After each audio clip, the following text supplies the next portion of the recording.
Assalamualaikum warahmatullahi wabarakatuh. Innal hamdalillah nahmaduhu wa nasta'inuhu wa nastaghfiruh wa na'udzubillahi min syururi anfusina wa min sayyiati a'malina. May yahdihillahu fala mudhillalahu wa may yudhlil fala hadiyalah. Wa asyhadu an la ilaha illallah wahdahu la syarikalah wa asyhadu anna Muhammadan abduhu wa rasuluhu ambadu.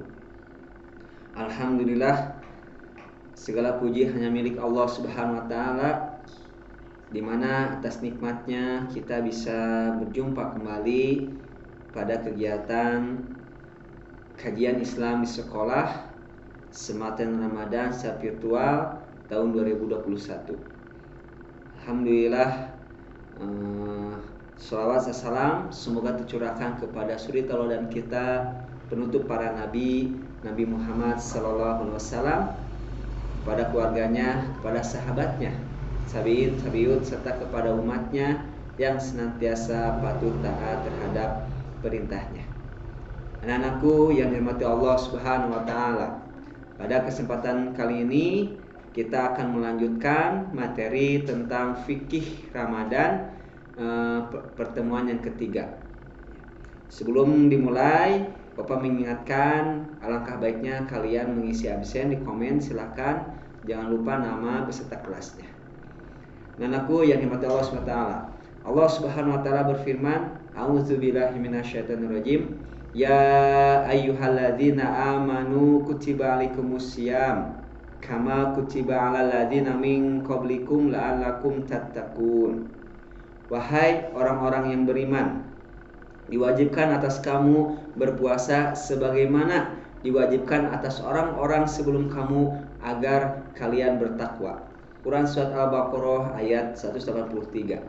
Rasulullah sallallahu alaihi wasallam bersabda, Bunyal Islam ala khams, syahadat la ilaha illallah wa anna Muhammadar Rasulullah, wa iqamis shalah, wa itaiz zakat, wa hajj wa shauma Ramadan.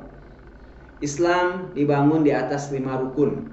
Yang pertama, persaksian bahwa tiada Tuhan selain Allah dan Muhammad adalah utusan Allah. Yang kedua, mendirikan sholat. Yang ketiga, membayar zakat. Yang keempat, haji ke Baitullah. Dan yang kelima, puasa Ramadan. Anakku yang dirahmati Allah Subhanahu wa taala, pada kesempatan kali ini akan dibahas tentang orang-orang yang dibolehkan tidak berpuasa. Sebagaimana para ulama menjelaskan, ada 3 kategori. Yang pertama, orang yang boleh tidak berpuasa adalah orang yang sakit yang bisa membahayakan dirinya jika berpuasa. Jumhur ulama menjelaskan boleh orang tersebut supaya supaya boleh meninggalkan puasa apabila puasanya itu dikhawatirkan akan menimbulkan gangguan pada kesehatannya. Yang kedua, adapun orang yang sakit ringan, ya, seperti sakit kepala, pilek, batuk, itu kan bisa mempertahankan puasanya, ya, karena sakitnya itu hanya ringan saja, seperti sakit kepala contohnya. Karena itu mungkin penyakit yang ringan, ya, sehingga para ulama menjelaskan kalau yang ringan itu tetap kita harus berpuasa. Terkait adanya kewajiban qada atau tidak, orang yang sakit dibagi menjadi 2 bagian. Yang pertama, orang yang sakitnya diperkirakan masih bisa sembuh, maka orang yang tersebut wajib mengqadanya ketika dia sudah sembuh, dan mengqadanya itu setelah di bulan Ramadan, ya. Intinya jangan sampai kita puasa pas di hari raya, itu tidak diperbolehkan, haram itu, ya. Apalagi nanti ketika Idul Adha, hari tasyrik, tetap itu tidak boleh, ya. Silakan mengqadanya apabila sakit, diqada, ya, di hari-hari yang akan datang. Kemudian yang kedua, orang yang sakitnya diperkirakan tidak bisa sembuh. Para ulama, jumhur ulama, ya, di mazhab fikih itu wajib mengeluarkan fidyah. Fidyah silahkan keluarkan, kita makan sehari keluarkan langsung ke orang yang membutuhkan atau orang yang miskin itu. Ya, jadi ada dua. Apabila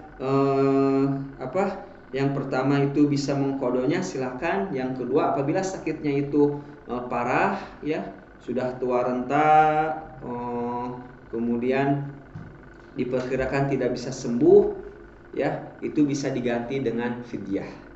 Anak-anakku yang dirahmati Allah Subhanahu wa taala. Kemudian yang kedua adalah musafir.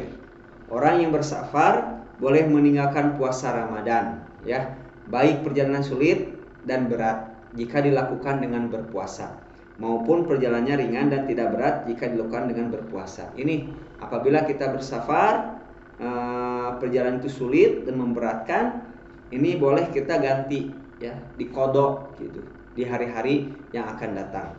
Anakku yang dirahmati Allah Subhanahu wa taala. Kemudian di sini para ulama menjelaskan, ya, namun jika ada orang yang bersafar niatnya itu untuk mukim, ya, bermukim di tempat tujuan, maka tidak boleh meninggalkan puasa. Yang tujuannya itu bermukim itu selama 4 hari, maka orang tersebut tetap dianjurkan untuk berpuasa. Kemudian yang ketiga, para ulama khilaf mengenai musafir yang perjalanannya ringan dan tidak berat jika dilakukan dengan berpuasa. Semisal menggunakan pesawat atau kendaraan yang sangat nyaman, akan lebih utama berpuasa ataukah tidak berpuasa? Yang lebih kuat, dan ini adalah pendapat jumhur ulama, lebih utama tetap berpuasa. Ya, kalau kita nyaman perjalanan, kemudian kendaraannya pun juga senantiasa memadai, maka ini diutamakan untuk tetap berpuasa. Dan aku yang dirahmati Allah Subhanahu wa taala. Kemudian yang ketiga, orang-orang yang diperbolehkan tidak berpuasa adalah orang yang sudah tua renta, ya. Orang yang sudah tua renta dan tidak lagi mampu untuk berpuasa, dibolehkan untuk tidak berpuasa Ramadan. Ini ijma para ulama. Yang kedua, wajib bagi orang tua yang sudah renta, mereka itu membayar fidyah kepada satu orang miskin untuk setiap hari yang ditinggalkannya. Setiap hari, ya, orang tua tersebut makan sehari berapa kali, ya, itu harus berbentuk makanan, tidak boleh uang. Alangkah baiknya seperti itu. Kita kasih, ya. Alangkah baiknya supaya kita nambah pahala ketika ada orang tua saudara kita yang sudah tua renta tidak berpuasa, kemudian membayar fidyah itu, alangkah baiknya berikan yang istimewa, dilebihkan. Karena apa? Karena bulan ini bulan yang istimewa, sehingga Allah Subhanahu wa taala akan melipat gandakan pahalanya, ya. Anak-anakku yang dirahmati Allah Subhanahu wa taala. Kemudian yang terakhir, wanita hamil dan menyusui, ya. Wanita hamil dan menyusui. Nah, ada beberapa pendapat ulama, ya. Di sini wanita hamil atau sudah menyusui boleh meninggalkan puasa Ramadan, baik karena ia khawatir terhadap kesehatan dirinya maupun khawatir terhadap kesehatan si bayi. Itu, ya, diperbolehkan. Yang kedua, ulama berbeda pendapat, ya. Ulama berbeda pendapat apa kewajiban wanita hamil dan menyusui ketika meninggalkan puasa. Ya, ada yang mengatakan sebagai ulama itu menjelaskan, berpendapat baginya cukup untuk membayar fidyah.